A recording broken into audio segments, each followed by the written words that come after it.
And now, from beyond our dimension, this is the JeffMara podcast. Here's Jeff. My guest is Hila Baruch, who started IANDS and Isreal. And Hila has had an NDE where she encountered 3 rabbis, and today we're going to learn about it. Hila, thank you so much for being my guest today, and welcome. Thank you so much, Jeff. That's my honor. And thank you for the opportunity to share my NDE. Well, Hila, my audience loves to hear about NDEs, so if you don't mind, can we start on the day yours happened and go from there? Well, it happened 7 years ago. I had a simple surgery and they left a blood vessel open in my body. After 3 weeks that I bled internal in my stomach, I just collapsed. I lost almost all the blood in my body. And it's like so many miracles that I stayed alive even those weeks. And they rushed me to the hospital. And after 24 hours, because also there was a mistake between my blood sample and other woman. So only after 24 hours, they understood that I'm dying. And they rushed me to the surgery room. While they did that, I fainted, but I was still aware. It was different than other times. I was still aware to what's going on around me only by hearing. And they said, this girl is going to die. And I wasn't ready to die. I couldn't believe that I'm going to die. And that's the first time that I think in my life that I really want to live. I never felt what is this willing to live. Like we take it so much as granted, wake up in the morning and everything is here. Suddenly I feel like I really want to live, and I'm screaming in my heart that I want to live. And after that, after they get me into the surgery room, and the surgeon says to me, we will do everything to save you. And while he's saying that, he's touching my head. And when he touched my head, I felt his hand inside my head, like all the particles of his hand and all the meanings of the grace, the good things, the life-saving that he did with his hand.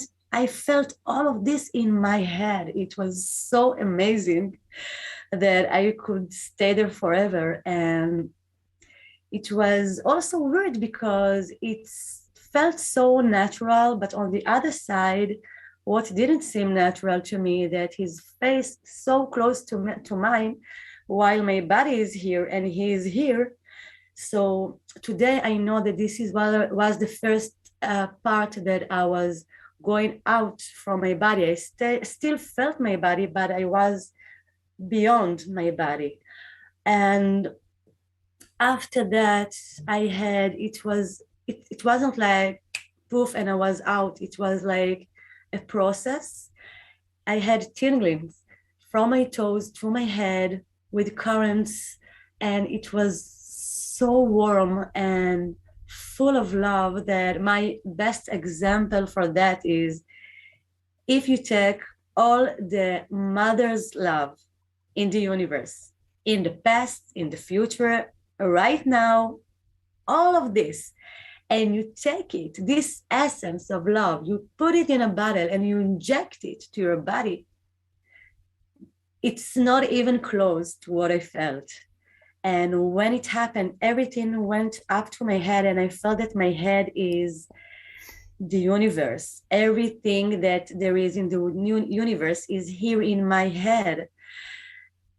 Living life, children, laugh of children, the trees, the sky, everything, even the stones. I felt that I am everything. And also there, I could stay forever. And only after that, I felt this huge push, and it was like somebody pushed me up from my body, and suddenly I'm like floating next to the ceiling, and I'm looking everything that's going on in the surgery room. And the first thing that I felt is that I'm home. Oh my God, I'm home and I feel good. And it was so natural. And there was a breath, one breath, and everything was moving with that breath. It was like the creator breath.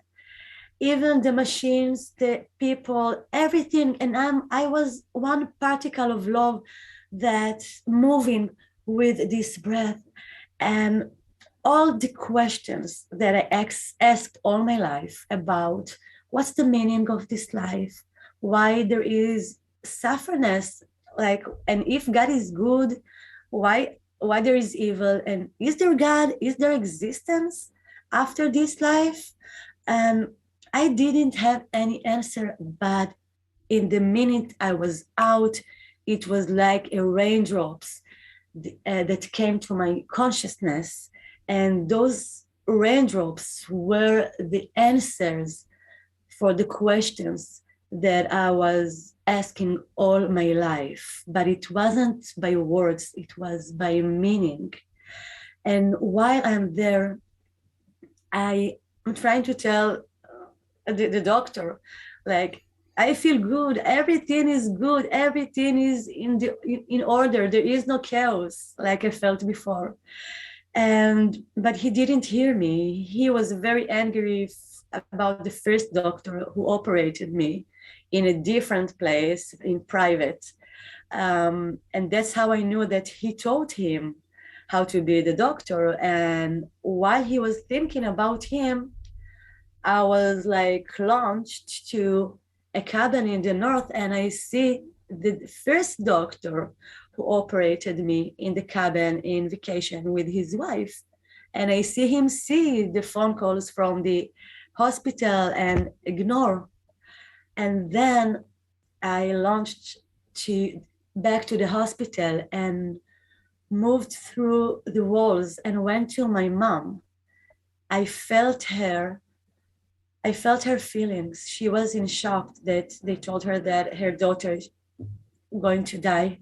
And she tried to pray and she couldn't, because she was in such trauma and in shock that she couldn't even contain the situation.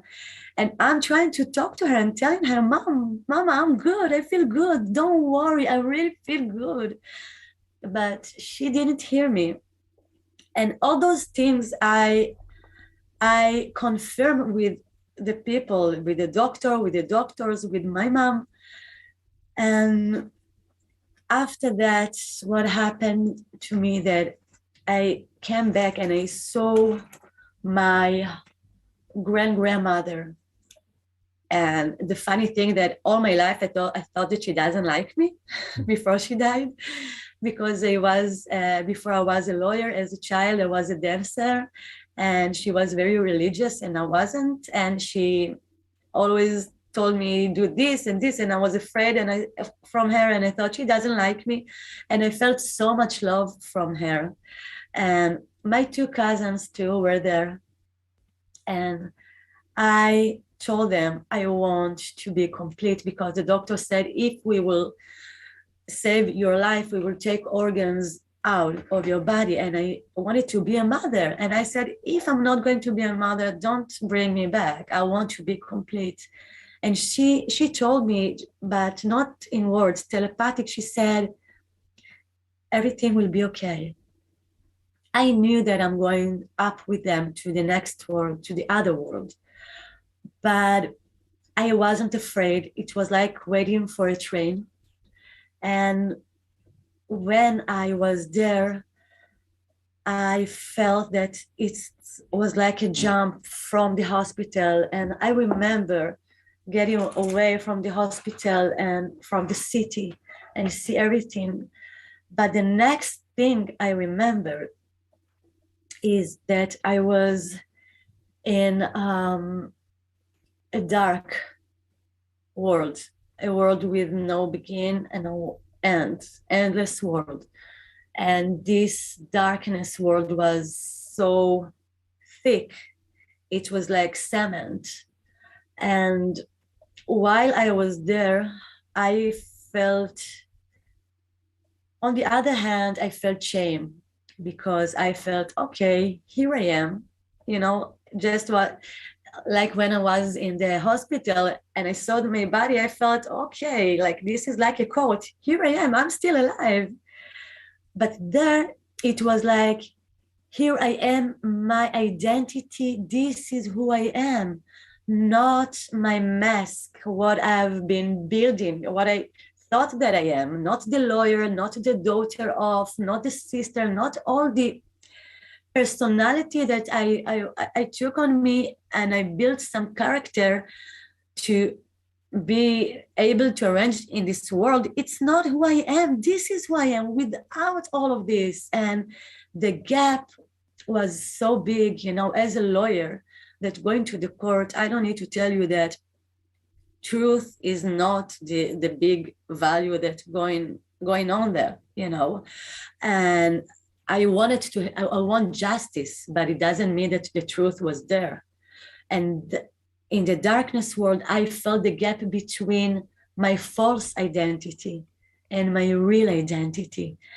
And this gap was my shame, but it was my learning process. It was like a gift.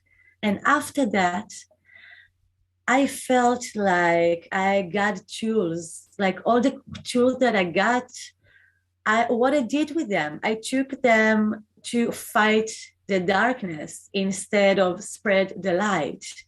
And I understood that taking the tool and instead of playing, I made him a war tool. It was also shame, but it wasn't a shame like a punishment. It was a shame that made me understand. It was a learning process of love, like teaching a child. And while I'm feeling all these lessons, I'm thinking, am I going to be here forever? And suddenly I hear from the other world, it's the house of judgment, but I call it the house of mercy and compassion. I hear them talking about me, like really arguing if I'm going to be alive or not. And I'm seeing what's going on in the hospital, and they're asking for more blood units. And I know that every minute I'm going to die. And I want to say to them, I want to go there. I want to go there and telling them, please bring me back. I want to fix. Now I know who I am. I will do everything differently. Please let me fix, let me correct. And while I was yelling that, I saw a golden spot. It was so far away, like looking in the sky. But as much as I want more to fix, to correct, the golden spot came to me and I came to her. I just want to say one insight about this darkness world, because I don't think there is punishments. I think this is all about what kind of vessel I had. And if this is my glass and I'm taking like something that can break this glass, like too much water, and it's not the right vessel. So the darkness world was a resonance, I think, of my consciousness that I had. So it wasn't a punishment. It was like a reaction for the vessel that I had. But still, I felt the creator love. I felt that I'm not alone. I felt that there is biggest wisdom that I can ever achieve, that I can't achieve. That thinking me, I'm the thought of this wisdom, endless wisdom. And I felt like a womb, an embryo in a womb. I have actually a paint that I try to explain to myself what I felt.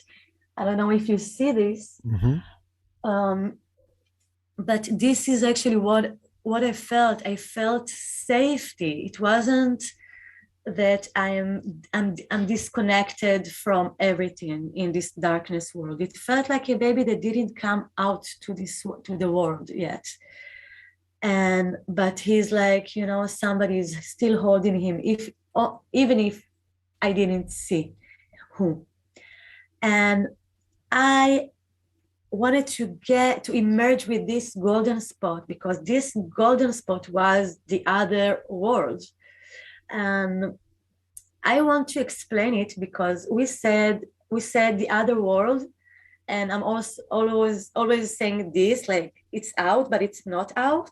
It's inside. It's like an onion, and when you take off more and more and more, so the other world, it's the most inside, and this is the heart. So you just need to reveal. It's not really outside, but it's up there because it's higher than our animal instincts, for example, okay? So then I emerged with that house of judgment, which I call house of mercy. And the first thing that I remember, that I am standing, but it's not standing physically because I have no body. It's consciousness. In my consciousness, I'm standing. And there is a meaning about it, because this is it's destiny. What happened there, it was my destiny. And I felt so much love because I saw 3 rabbis in front of me, and they were sitting, and they looked at me, and one of them said, "What are you doing here? You are not supposed to be here," like that, with his hand. And when he said it, it wasn't those words. He meant, like, you need to live your life. I was always living other people's lives. I was taking care of everybody, my family, my friends. I wasn't taking care of myself. And that's what I had this character, to be strong enough for everybody. And he said, "You're not supposed to be here. Don't leave other people. You don't need to defend anybody. Live your life." But in this moment, Jeff, if before I wanted to correct, to fix, and come back, once I'm in the house of mercy, there is no option for me to come back. I just want to stay home. I want to go up. I want to go home. It's enough for me. The life that I had, I don't even can think about this option. Like, I have all my essence became one willing is being home. I'm not coming back. And when he told me that, I was like, I didn't agree. And there were thousands of souls behind me, and all of them were like big waves, like, we can understand her. We can understand her, not only about what I want now, about my life, about what I did in my life, everything. Nobody judged me. The only person who judged me was me. I was so judgmental. I was paid to be judgmental as a lawyer, and it was full of love and mercy. Even the place, like, it was full of love and mercy and compassion. So I looked on the other rabbi, because there was a screen, and suddenly I see my life review. And he showed me my life review, and all the things that, like, if you were asking me before my ND, Hila, you will have life review. What do you think you will have in your life review? I would say, maybe dancing, maybe, performing, maybe going to the court, maybe things like that. As you heard, me, and me. And after while my auntie, what I've seen it's so the opposite of what I told you. It was so many lessons. I cannot elaborate right now because talk about my life review, it's like a meeting itself. But there was so many insights that maybe I will take one of the insights that I love to talk about, that I was a child. I saw me as a child, 5 years old, and I was thinking, I always like thinking thoughts like, is God exist? Maybe my parents, like, they fool me, and maybe they've been told, and I don't see him, and maybe I'm talking to someone who is not exist. And I used to be on the window, like standing on the window and like this as a child, and thinking a lot, and actually until today. And when I was there, I was telling God, I'm not sure if you exist. I think that maybe they're fooling me. I need evidence. I need evidence to know that you exist.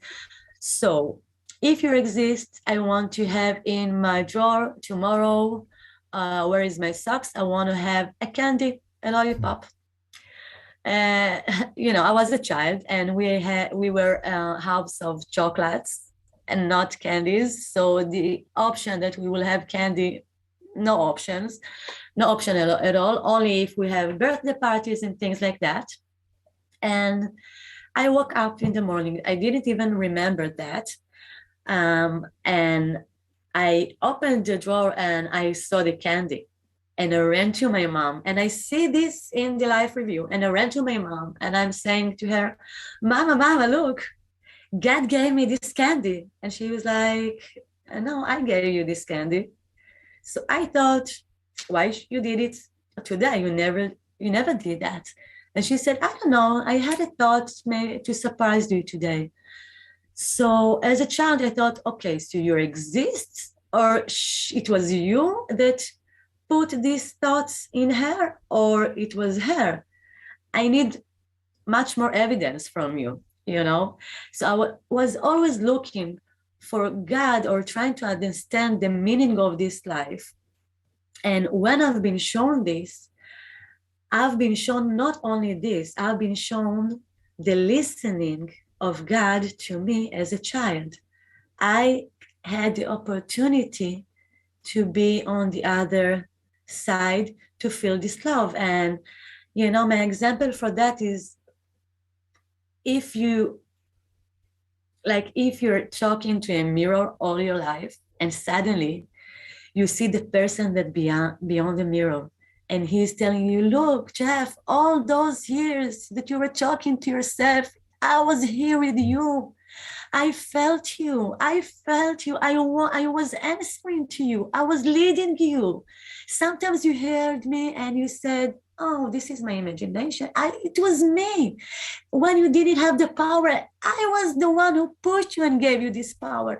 And suddenly this expand my heart to feel so worth, and it's not about me, it's about everybody, all the humanity. We are all worth and loved just for our existence, no matter what we are doing, no matter, like, just by our existence, that we're a part of God.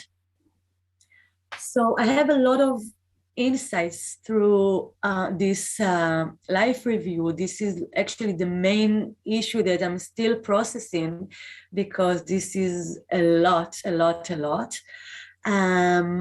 I also felt all the people that I hurt them. Like, I canceled the wedding 8-9 years ago, a month and a half before the wedding was supposed to happen.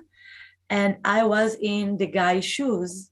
I was in Ron's shoes, and I felt what I hurt him when I canceled the wedding. And other people that I hurt and other people that I judged, suddenly I was able to understand them from their shoes. And there is a lot, but I cannot elaborate, so I will skip. And after my life review, you can think that I will say, okay, there is so much insight, I have to come back. There is so much to fix and correct. But no, I couldn't. I just want to be home. So the other rabbi who was in the middle, he showed me my funeral and showed me what will happen to my mom. Because of me dying. And until today, it's very hard for me to talk about it, because like telling your family that you didn't want to come back, even that you saw it's not easy, but I just knew that everything will be okay with them. I didn't want to come back. He showed me the family that I will be reincarnate to them. I was supposed to be the third child. And I saw this family, and he said, it won't be immediately. You will go. If you want to come back, you don't want to come back to be Hila, okay, you will reincarnate to this family, but you will be in a world which is a middle world, I think. I don't know how to explain it. Like it's like the between those worlds, like a preparing world, and then you will reincarnate to this family and you will start over all your life again. So, and I was like, no way, I'm not going to start like from a baby with no consciousness of understanding what I'm understanding now. There is no way I'm going to do everything from the beginning. And I didn't accept that too. So after that, actually, I asked myself a lot, like, how I had this courage to say no, because I felt so much respect to them. They had so much light. The light that came from their eyes to me was so warm and full of love and compassion that I didn't have the tool to hold it, and I felt shame, that I don't have the tool to hold it. But no shame from them. Shame, nobody judged me. I judged myself. This is not who I am. What I see in this life review, this is who I am. So the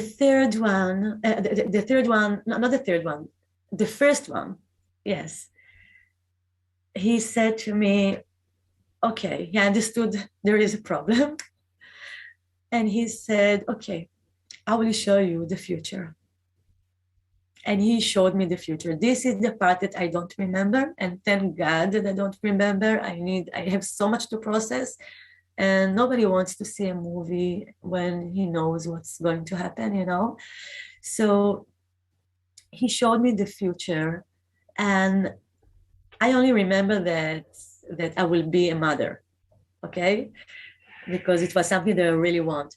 And he showed me the future, and there was a message with that, like a message that what I'm supposed to do. And after that, he said, do you agree? Like, agree to coming back? And I said, yes, I agree. And I don't remember what the message. I think I was searching this message. I was angry at God, like how you did it to me, how you brought me back to squeeze me back to this body. And I don't even remember what am I supposed to do. I know to be a lawyer. I know to be some stuff that I don't want to do. What am I supposed to do now? So I think that, and today I know that it happens to a lot of NDEs. It's not only me. So we need to search that. We need to find it like a treasure in ourselves, because it's our destiny. And it's the connection of this is about the unity of all the universe. It's not about me. It's all about being one, to being bring the one part of my puzzle to the harmony of the universal humanity.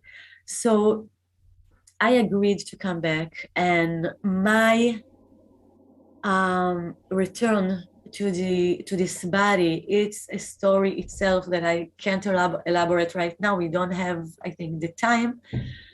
But there was a soul who escorted me during this return to my body, and I didn't. It was like I didn't came to the body like immediately. It was, I had a rope ladder from the sky. I know it sounds, but this is what I've been through.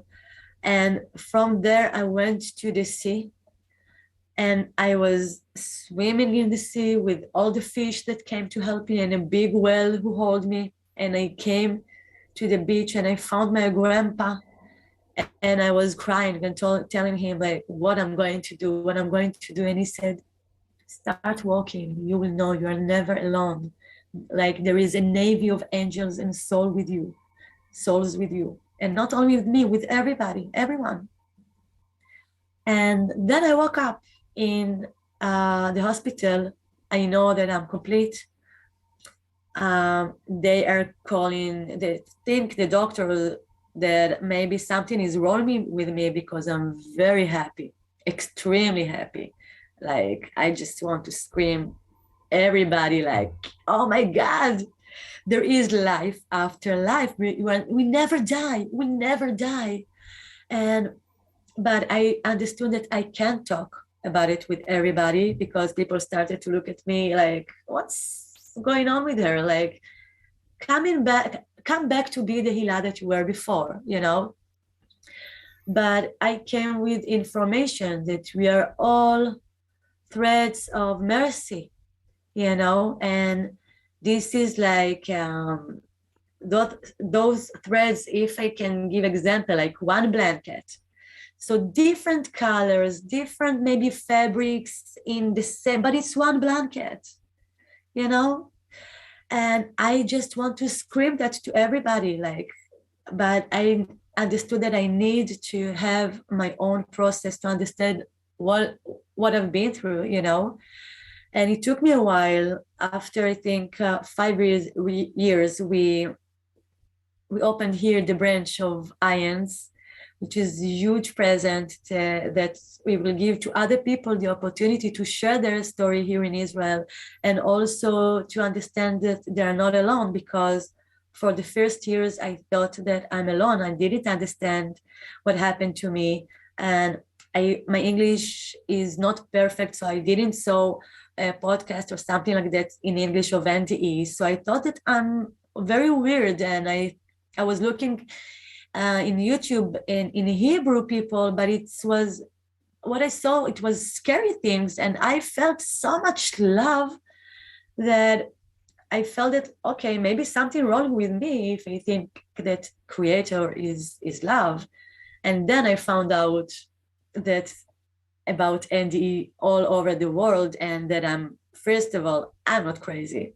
Second of all, I'm not alone. There is so many like me.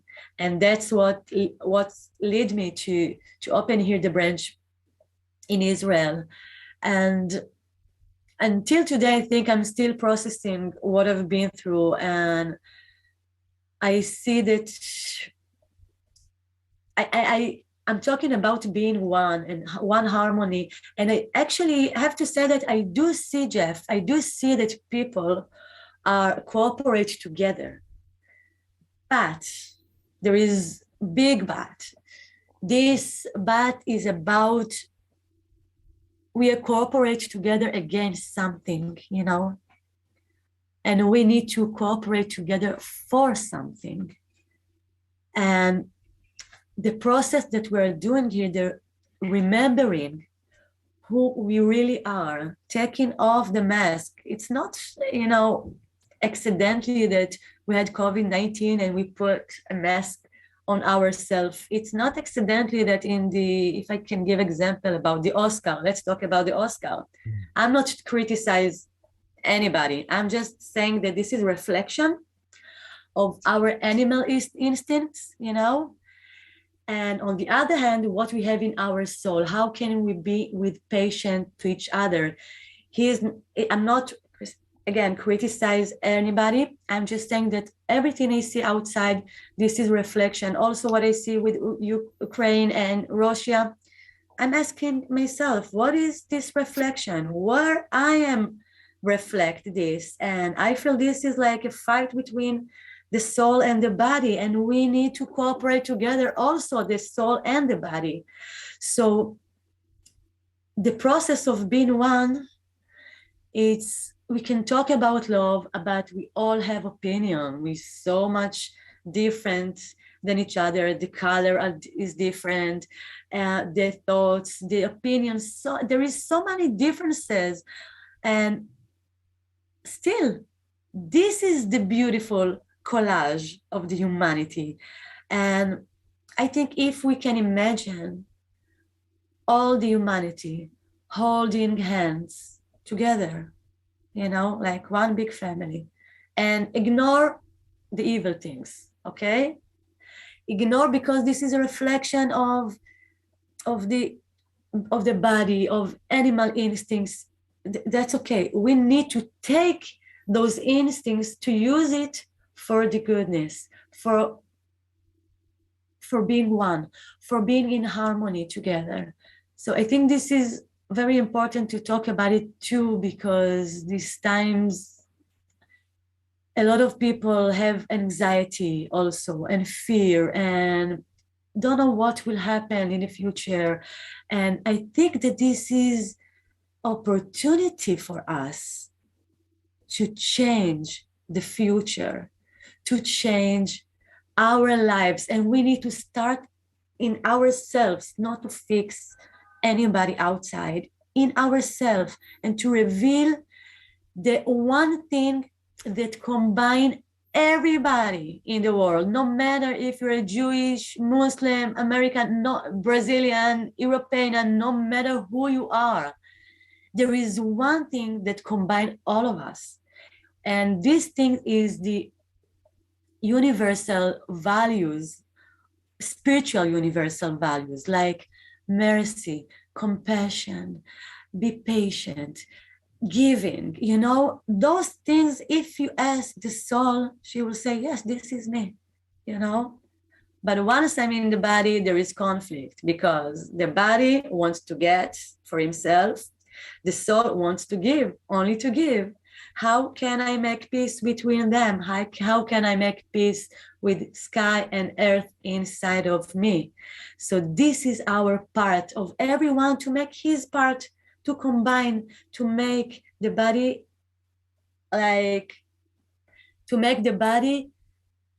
be for the soul. Okay?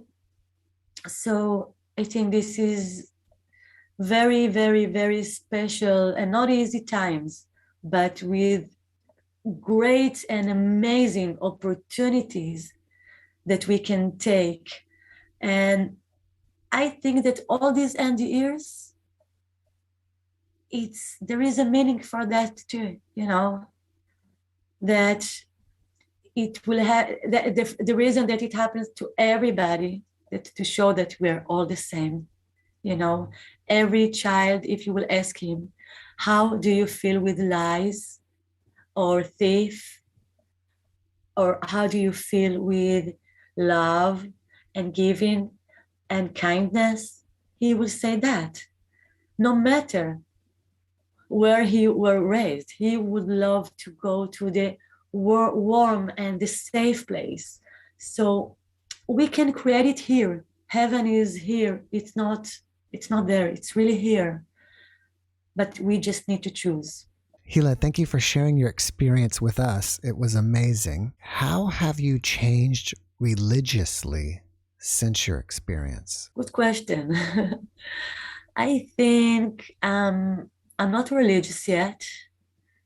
And I'm saying yet because after learning Kabbalah, I was looking for something that will resonance to my NDE and my insights, and I found it in the Kabbalah. And so I'm not religious yet, but I think that I would love and I need those tools. I think that religious is like a shape to put the light, and this is for this earthly life. But the reason that I don't love to talk about religion is that we took religion to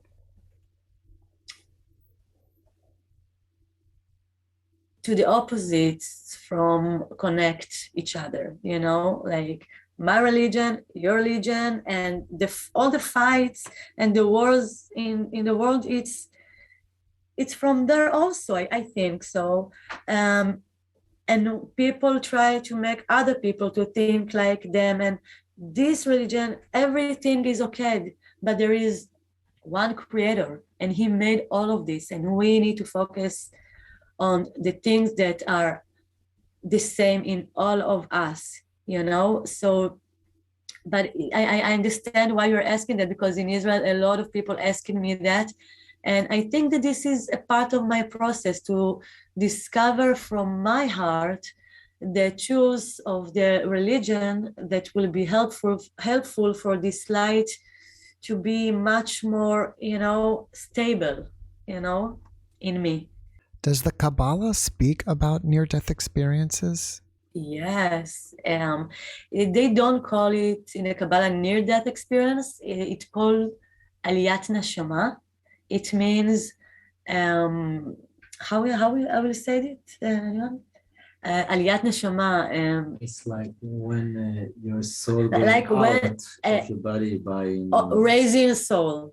All right, spiritual raising soul, like the soul going up. About tzaddikim, people that were very holy and with the Holy Spirit, that they were learning Kabbalah or Torah, and they were learning Torah, and their soul was going up. So they talk about it, and they also, there's a story about somebody who is a rabbi, and his son, I don't remember the name, I'm sorry. And his son was, he died and he came back. He had a clinic death and he came back. And when he came back, he told him, the father said, what did you see? What happened to you? And the child said, an opposite world I've seen. The people that in this world are up, and like the people who have maybe money and famous and things like that, and they're up and known, and up there they're down. And the people that down, like the people that I saw in the street, the homeless people, they were the higher souls. Everything was opposite. And this is actually very, I think this is very, for me, it's very clear, because it's like a reflection. And when you see in the mirror yourself, like my right ear, like here, it's, so it's really a reflection. And this world is a reflection, but it's with a filter. It's hard for us even to, as the colors that I saw of the fish in the sea, I saw colors that I never saw. It's like living colors. So this world, like, it's filtered to the other world. So they talk about it, yes, but in different terms. And the terms is light and vessel. Like the light needs to be right to the vessel. And that's a good example about also influence, because if I really want to influence a person, but he doesn't have the right tool now, like you can't tell 3-year-old child how babies come to the world. You need to filter that. So this is what this world, we have step by step. And even if you want to influence other people, we need to respect his vessel and not push too much. So the work is on ourselves, and then we will see a different reflection. Since you've started the IANDS in Israel, How do the people generally accept NDEs in Israel?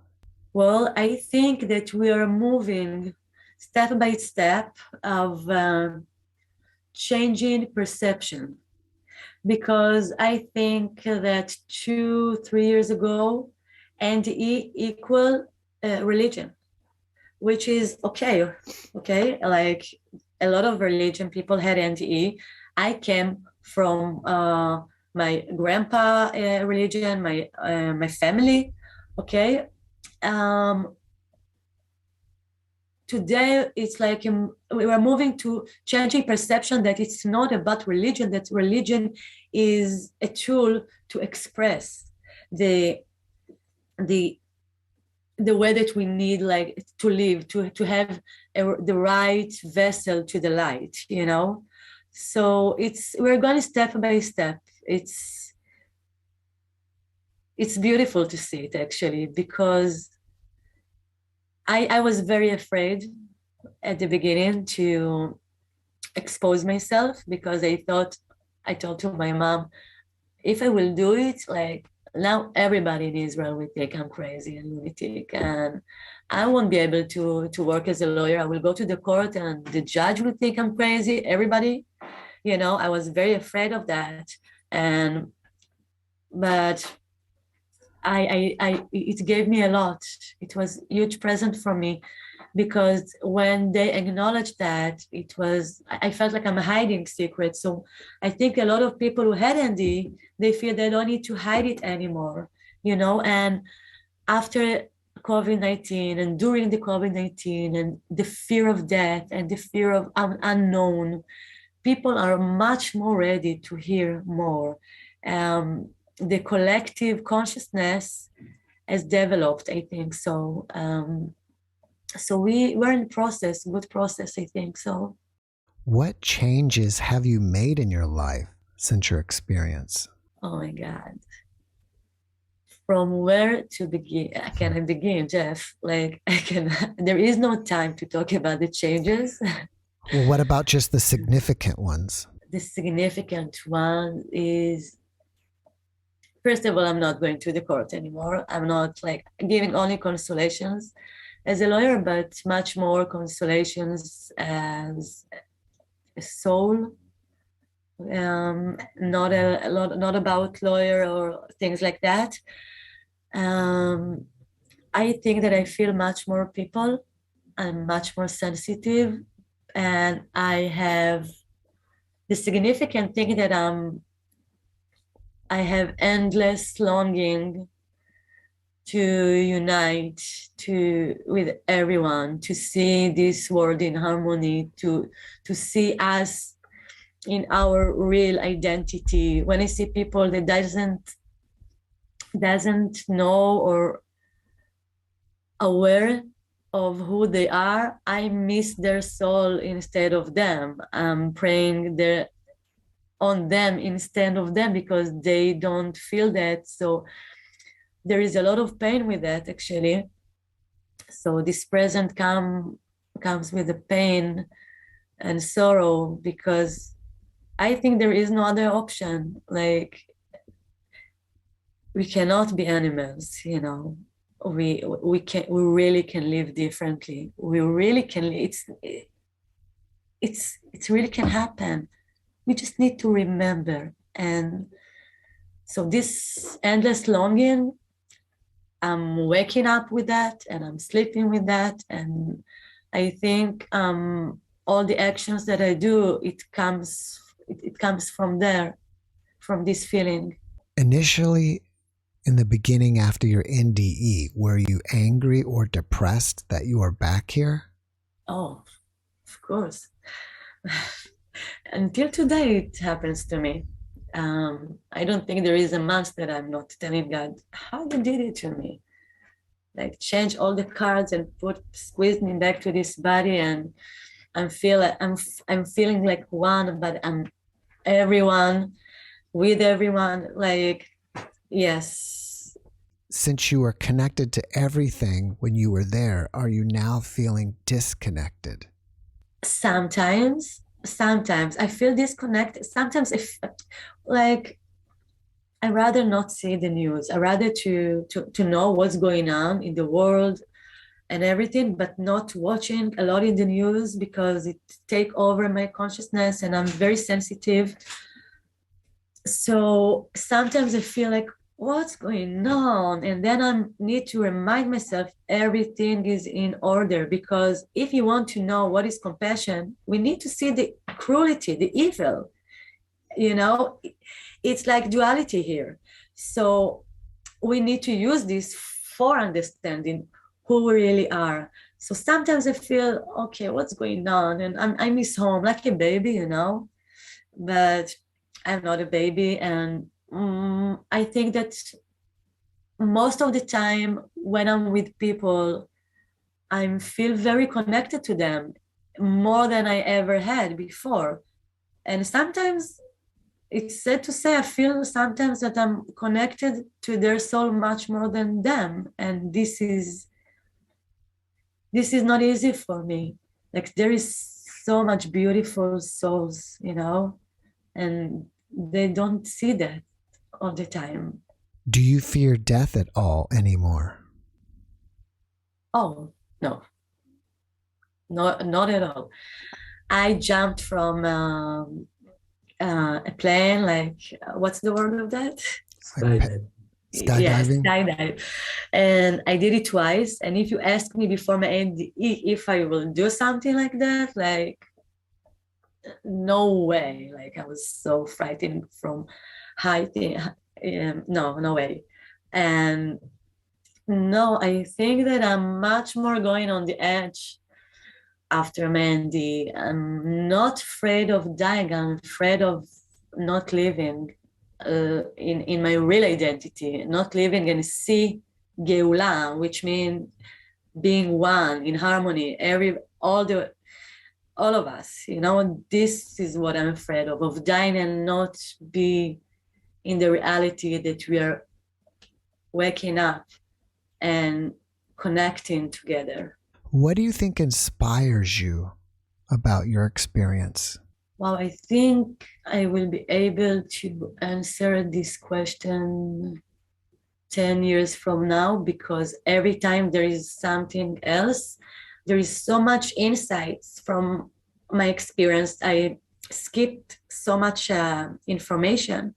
So every time God take, like in a movie, take this part to my consciousness and like it's living inside of me. And this is inspiring me. So I'm still trying to integrate all my insights from my NDE. And I think that as more that I talk about it, it take place. And when I feel that it helps people, it helps also to me. So people saying to me always, thank you so much, thank you so much. And I feel like, no, thank you so much. You're giving me the opportunity to share something that is so much bigger than me. And you help me to integrate this information. So I think there is a lot of things that's giving me passion from my auntie, but I much more love people and connect them in a different level. I think so. What kind of advice would you give to somebody who has lost someone dear to them and they're wondering if their loved one is okay on the other side and they're questioning their own existence? Well, we never die. We continue to live. And I know from my experience when I was out of my body and I saw my mom, I didn't want her to cry and be in sorrow. I want her to know that I'm good than I ever felt, ever had. So I could tell them, you will meet one day, don't worry. And there is no loss in spiritual world. Everything we're changing only form, but we're still living. And your loving one that you lost, he can help you much more up there, you know, and he's talking to you all the time, but don't look at him outside in science. because when you get signs, it's because you are looking him inside your heart. He's talking to you through your heart. But don't forget that he's also a vessel of the Creator, and there is much more than that. Sorrow, it's something that we need to go through, but not holding this too much. Think about the good things and to remember that you will meet. We never vanished, you know. One thing I find interesting is that you were told that you may be reincarnated if you don't come back to this body.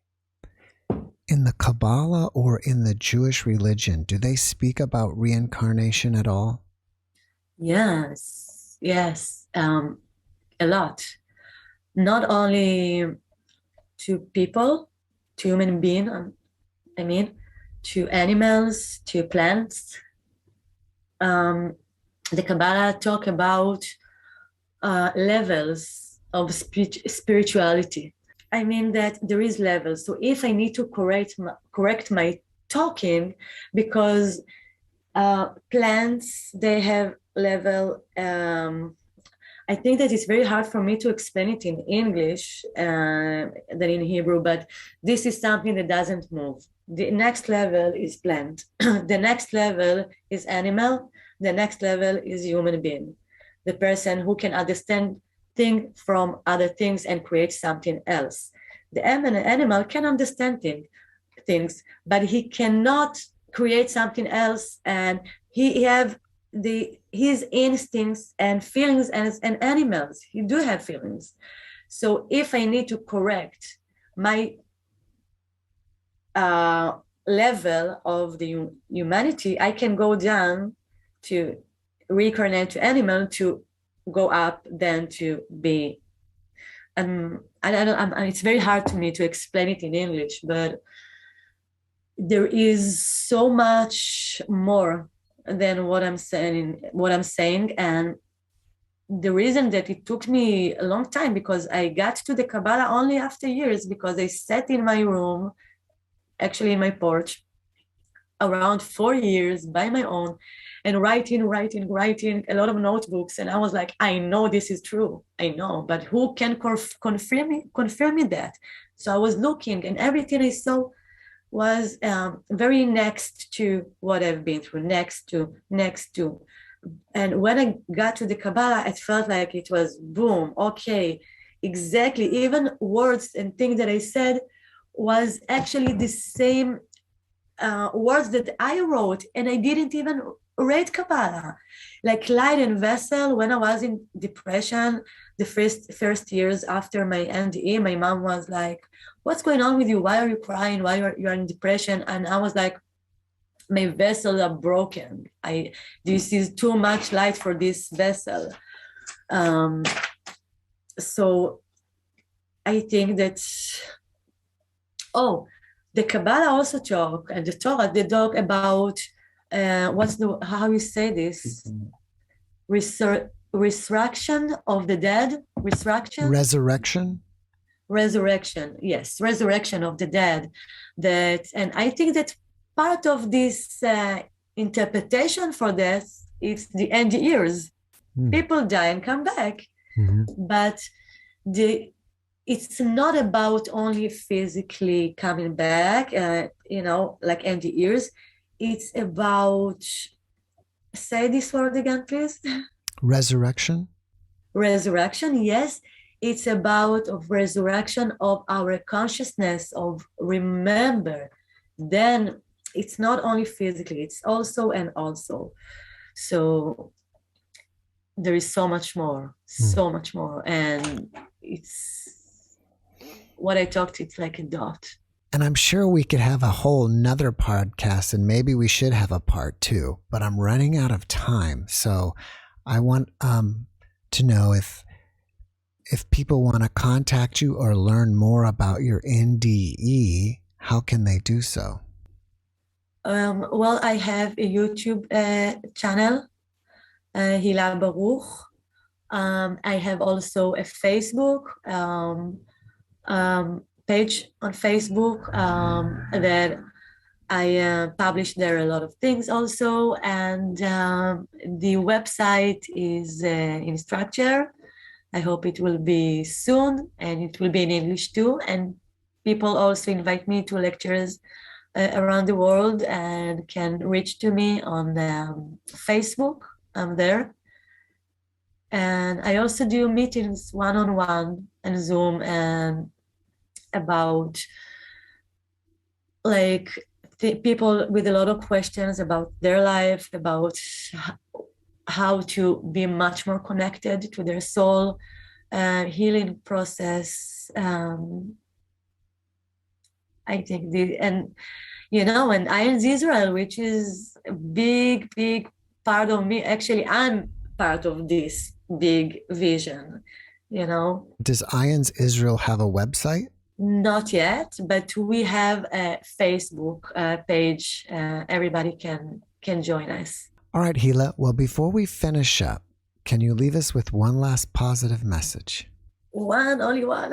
Only one? Well, you've given us a lot already, so I just want one more. Remember, when it's hard, that it's temporary. We are here to continue in education program. And once we remember, it's easier to take all these threads of mercy to one blanket. Hila, thank you for that message, and thank you for being my guest today. I really appreciate you, and I wish you the best. So much. Thank you. Thanks for watching the JeffMara podcast. I really appreciate you. Another way to show support is through YouTube memberships. And if you do, there are loyalty badges and other perks depending on your level of membership. All you need to do is click the join button underneath the video to find out more. Thank you for your support.